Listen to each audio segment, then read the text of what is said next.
Olá, queridos, graça e paz, abençoados. Sejam todos bem-vindos a mais um quadro aqui, Mente de Cristo. Você que ainda não é inscrito, se inscreva aqui no nosso canal, Elcio Jesus /MGV, e vamos aí propagar a mensagem da graça de Deus. Um forte abraço a todos vocês. Aproveitando também, obrigado aí pelas felicitações, meu nível hoje.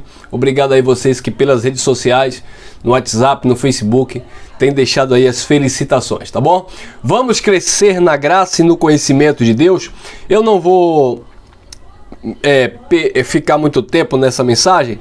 Eu só quero esclarecer aqui alguns fatos, alguns pontos acerca de um assunto que um irmão me questionou, mandou uma mensagem para mim: irmão Elcio, me explique sobre isso aqui. Eu ouvi assim, mas eu quero saber qual o seu entendimento acerca disso. Então o tema é a soberania de Deus e a visão universalista. Nós temos falado há algum tempo sobre esses assuntos, não somente eu, mas outros irmãos aí que ministram a graça, porque pelo fato de nós ministrarmos uma palavra onde mostra a soberania total de Deus em todos os aspectos, é necessário que tenhamos isso em mente. Deus é soberano em todos os aspectos, porque tem algumas falácias aí no meio da graça, né? Eu não posso nem chamar de graça, onde alguns dizem assim: bom, se Deus é soberano, se vocês pregam um Deus soberano, então por que a carne ela está contrariando Deus? Então quer dizer que a carne ela é mais poderosa, a vontade humana ela é mais forte do que a vontade de Deus? Amados, não! Simplesmente a própria carne debilitada, fraca, ela já é por natureza, né, desobediente a Deus. Ela não se inclina, ela não se dobra para Deus. O evangelho da graça de Deus é que fala isso, amado. Eu não posso aqui criar um sofisma, uma filosofia em cima de um argumento fraco e pobre, dizendo que isso é evangelho, que isso é revelação. Não existe.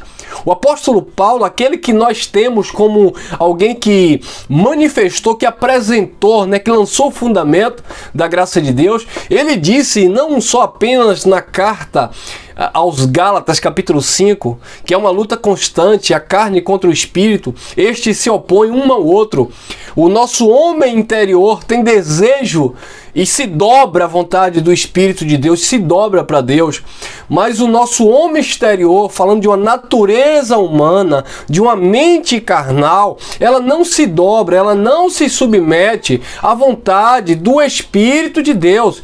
E isso não significa que Deus não é soberano, que Deus perdeu o seu poder e a sua autoridade, porque a carne, teoricamente, não se submete. Ela não se submete porque ela já foi criada, já neste propósito, ela já foi feita, por assim dizer, para ser fraca, para ser desobediente. Agora, o nosso espírito, que é o nosso verdadeiro DNA, é a nossa verdadeira identidade, esse espírito que está perfeito, unido ao Espírito do Pai, ele vai sempre se dobrar para Deus. Mas a nossa carne, a nossa humanidade, essa natureza perversa, corrompida, ela não se converte, tá bom, amado? Ela não se dobra diante de Deus no sentido da obediência. Isso não significa que ela é mais poderosa do que Deus, não existe isso. Porque é isso que estão falando os universalistas, ou esta visão universalista, que Deus ele é soberano, então tudo que eu faço na minha vontade carnal, eu estou justamente cumprindo um propósito de Deus nessas paixões carnais, porque Deus é soberano. E se assim não fosse, então Deus não seria soberano. Tá bom. Então vamos explicar alguns textos, algumas questões. Nós estamos vivendo aí um momento difícil, um pervertido aí, um filho da perdição, tudo indica, um vaso de ira, que já matou aí 6 pessoas, está aí amedrontando a sociedade, e aí quase 300 policiais estão à busca, à caça desse homem, este homem maligno. Agora eu tenho uma pergunta. Você que tem uma visão, né, que é Deus que está agindo neste homem, chamado aí Lázaro. Não, porque ele está fazendo isso, mas ele está submetido a uma vontade de Deus. Ele está fazendo isso por um desvio de conduta, por mau caráter que ele é, sabe? Por uma perversidade que ele nutre, sabe? E desenvolve, e ele está fazendo isso. Ele não está fazendo isto no propósito de Deus. Mas para você que diz que isso é um propósito de Deus, então esse homem está fazendo isso um propósito de Deus. Agora eu vou perguntar para você, que Deus é esse soberano que você prega, que vocês pregam, vocês desta visão, que diz que tudo que o homem faz está no centro da vontade de Deus? Isso pode ser uma permissividade, Deus permite. Mas Deus não está de acordo com isso. Deus não está inclinando o coração desse homem para fazer essa perversidade, estuprar, matar, destruir famílias. E vocês que defendem esta tese, não, porque a carne ela está submissa a Deus, então ela está fazendo justamente aquilo que Deus quer. Aí eu pergunto, que Deus é esse que vocês pregam? Que soberania é essa? Um Deus que está fugindo da polícia? Ué, por que está fugindo da polícia?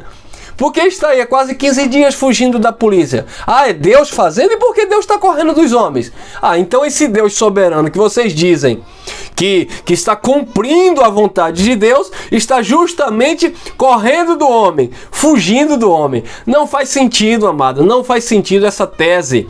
A carne para nada presta, disse Jesus. Jesus que disse, vigiai e orai, o espírito está pronto, mas a carne para nada presta. A carne não presta, a carne é falha, ela não se submete, ela não se dobra à vontade de Deus. Jesus disse em João 6,63, Jesus disse assim, as palavras que eu vos digo são espírito e vida, não são carnais, são espirituais. A carne para nada serve, ela não presta para nada, então ela é debilitada. O apóstolo Paulo falando aos Romanos, lá no capítulo 7, no versículo 15 em diante, ele vai dizer que o bem que ele queria fazer, o bem que ele desejava fazer, ele não fazia, o mal que ele não queria, ele acabava fazendo.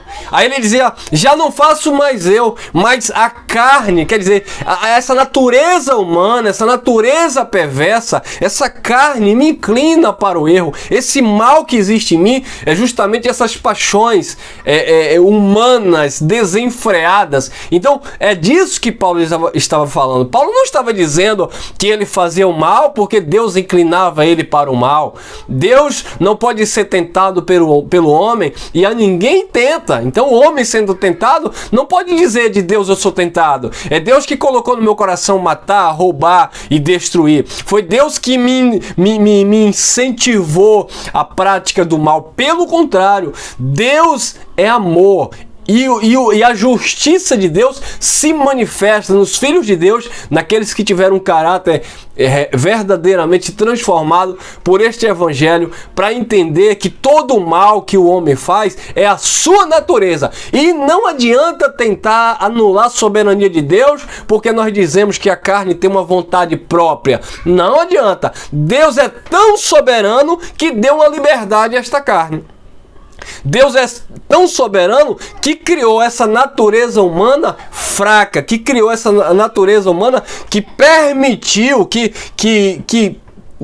propositalmente ele fez assim. Essa carne não se converte. Agora, ele deu ao homem a responsabilidade pelos seus atos. Aquilo que o homem planta, o homem colhe. Ele disse, Caim, o pecado jaz à porta. Basta você dominar, é você que tem que dominar. Ah, mas Caim não dominou. Claro, não dominou porque ele era um filho da perdição. Ele não era conduzido pelo Espírito, ele não se inclinava para as coisas de Deus. Judas, você deveria dominar e não trair o mestre. Ah, mas Judas traiu. Claro, porque Judas era um filho da perdição, e um filho de Deus não iria trair o Senhor. Uma boa semente, um espírito revestido de carne não iria trair o Senhor. Então foi um filho da perdição que fez isso, um homem carnal, um homem natural, assim como o primeiro Adão que cedeu lá, e o pecado e naturalmente a morte espiritual que separou, né, a humanidade, o relacionamento do Filho de Deus com Deus veio por meio daquele homem natural, aquele homem terreno, tá bom? Eu vou ler um texto, amado, bem interessante. Olha lá, Salmos, capítulo 139, versículo 14 ao 16. Preste muita atenção. Salmos é um dos capítulos, né, dos textos mais usados por esta visão. Salmo, capítulo 139, versículo 14 ao 16. Olha, é Davi que está falando, tá? Olha o que Davi estava falando. Eu te louvarei, porque de um modo tão admirável e maravilhoso fui formado. Maravilhosas são as tuas obras, e a minha alma o sabe muito bem. Olha o que Davi está dizendo. Eu te louvo, porque as tuas obras são maravilhosas. E a minha alma o sabe muito bem. Eu entendo disso. Versículo 15. Os meus ossos, olha o que Davi está falando.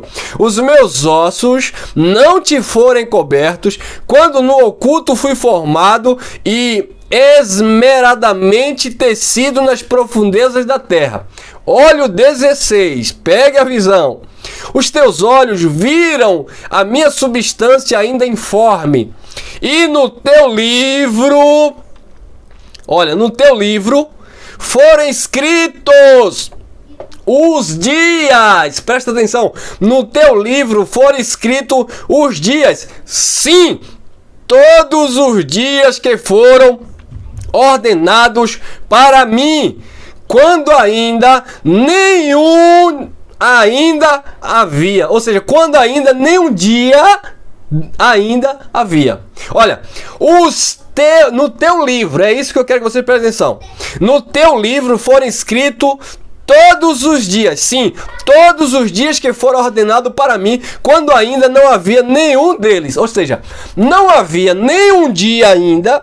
Deus já conhecia Davi, viu no ventre da sua mãe, ainda informe, ganhando forma, passando a ganhar uma forma. Deus viu e Deus determinou, predestinou. Não foi todas as obras de Davi. Deus não determinou, não escreveu o adultério com Betseba. Deus não escreveu Davi mandando matar Urias. Deus não escreveu lá no livro da vida a vitória de Davi sobre o gigante Golias. Deus não escreveu lá no livro da vida. Não é isso que o salmista está falando. Deus não escreveu lá quando Saul mandou ele matar lá os filisteus e ele trouxe um saco com 200 prepúcios. Não é isso, não foi todas as obras dos dias de Davi. Deus escreveu todos os dias que estava determinado para Davi. Ou seja, se Davi iria viver 100 anos, Deus determinou, quando nenhum deles ainda havia, Deus determinou exatamente 100 anos para Davi. Um irmão ligou para mim e disse: porque eu ouvi uma mensagem que tinha por tema, se eu não me engano, assim: se Deus determinou que um espírito viesse aqui na terra viver 100 anos em um corpo, e alguém chega e tira a vida daquela pessoa, mata aquela pessoa com 40 anos, então aquele espírito é obrigado a voltar para Deus, porque uma pessoa veio cá e frustrou os propósitos de Deus. Isso não tem cabimento, amado. Não existe um texto bíblico, não existe uma passagem bíblica onde diz que Deus enviou uma pessoa aqui na terra, ou seja, um espírito, e esse espírito ganhou um revestimento de carne, e essa pessoa, ela foi determinada, esse espírito foi determinado para viver aqui 100 anos. Não existe texto bíblico. E aí alguém veio e matou aquela pessoa com 50. Aí Deus disse: rapaz, eu mandei um espírito e aquele espírito se revestiu de carne na pessoa do Elson Jesus, mas aí veio um rapaz lá e tirou a vida do Elson com 50 anos. Aí Deus botou a mão na cabeça e disse assim: meu Deus do céu, mas eu queria que o Elson vivesse 100 anos, né, aí na terra, esse espírito usasse a vida de Elson, né, o corpo de Elson fosse transportado por meio de Elson 100 anos. Só que veio lá o Joaquim, rapaz, e tirou a vida do Elson com 50 anos. Poxa vida, então eu vou ter que trazer esse espírito de volta para mim. Não, irmão, não existe um texto bíblico que fala sobre isso, não. O tempo determinado que Davi disse, todos os dias que foram ordenados para mim, quando nenhum deles ainda havia, era justamente todos os dias da vida de Davi. Não era todas as obras deste dia. Deus não disse a Davi não disse assim: ó Deus, de uma forma tão maravilhosa, eu vou conjecturar aqui. Ó Deus, de uma forma tão maravilhosa, eu fui formado e os teus olhos me viram ainda informe, quando nem havia substância, né? Então o Senhor determinou, predestinou todos os meus dias, todas as obras que eu iria fazer.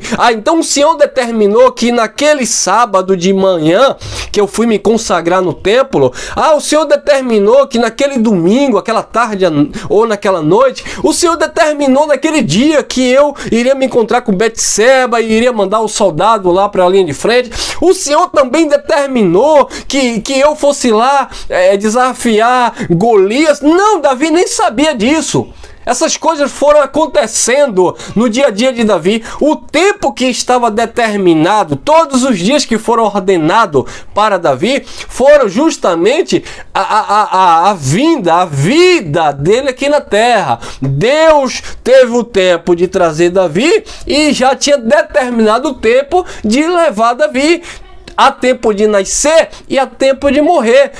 Como eu falei, hoje é meu aniversário. Então, em 82, 22 de junho de 82, Deus determinou que Elson, né, esse corpo, Elson Jesus, nascesse aqui de papai e de mamãe. Só que o meu tempo de vida, o meu último dia, Deus já sabe também. Não sei, né? Não sei se vai ser daqui a 20 anos, 30 anos, 40 anos, 50 anos. Não sei nem se vai ser amanhã, eu não sei, amado. Então, já está determinado. Mas eu não posso me basear nisso, nessa soberania de Deus, e dizer: já sei, maliciosamente arquitetar. Olha, sabe de uma? Eu vou amanhã aprontar amanhã eu vou roubar um banco, amanhã eu vou bater em alguém, amanhã eu vou fazer isso, eu vou fazer aquilo, porque Deus já determinou que eu fizesse aquilo. Olha que engano, amado. Que coisa sem sentido.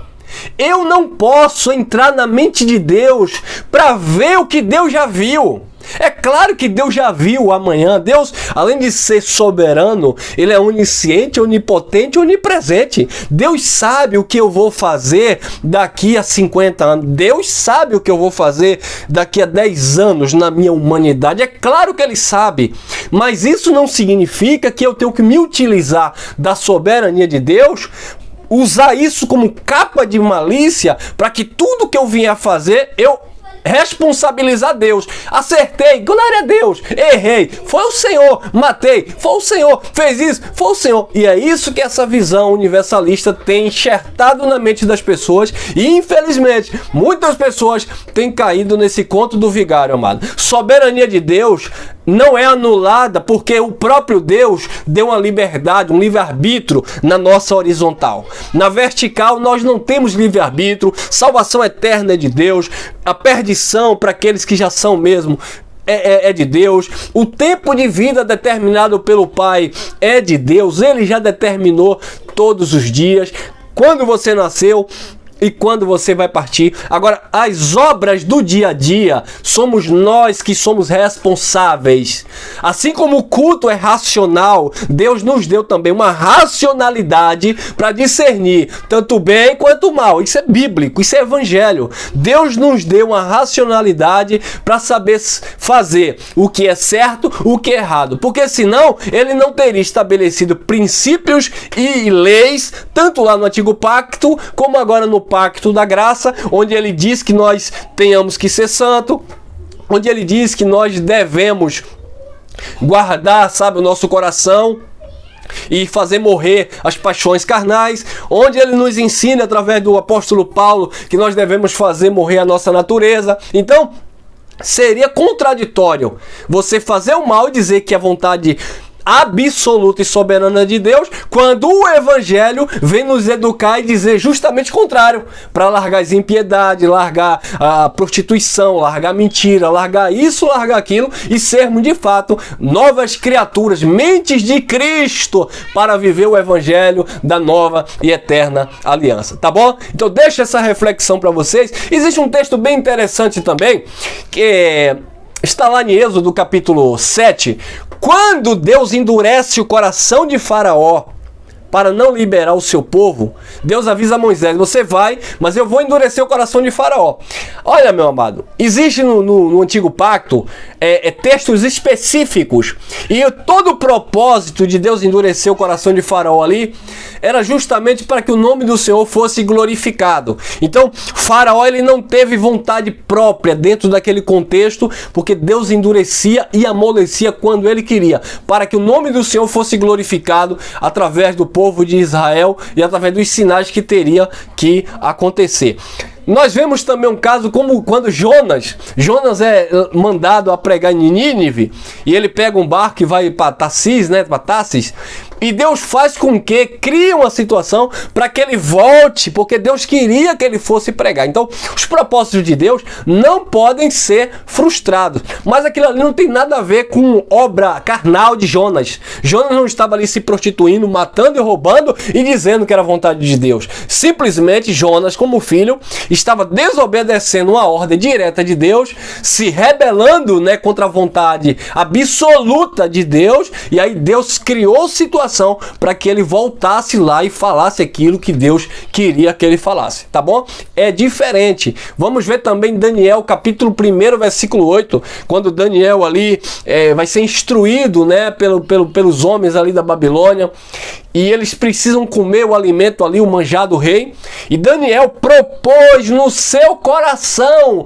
não diz o texto que Deus disse a Daniel: Daniel, não coma, ou Daniel, vai e coma, não, diz que Daniel propôs no seu coração, Daniel capítulo 1, versículo 8, Daniel propôs no seu coração não se contaminar com o banquete do rei. Daniel propôs isso. Então, amado, observe uma vontade própria de Daniel. Ele poderia comer, mas ele escolheu não comer, tá bom? Então não adianta as pessoas... E eu não entendo como que as pessoas vão dizer que prega o evangelho da graça, pode pregar a Bíblia, pode falar textos isolados e até ter nome de evangelho de graça, mas como pregar o evangelho da graça, o evangelho que é para o nosso espírito, que educa, porque o evangelho é para os filhos, o evangelho educa o coração, a mente do povo de Deus.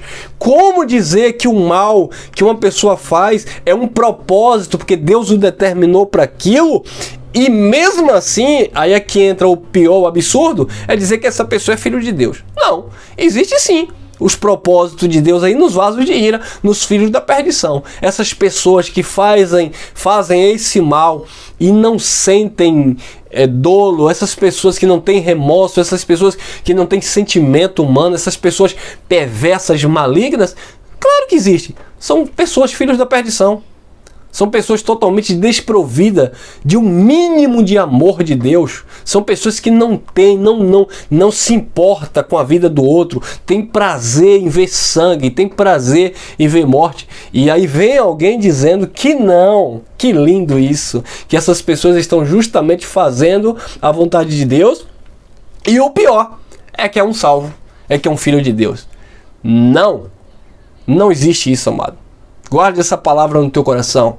Analise certinho, olhe o texto mais uma vez, leia, examine. Não foi todas as obras de todos os dias, foram todos os dias que foram ordenados para Davi, ou seja, todos os anos de vida.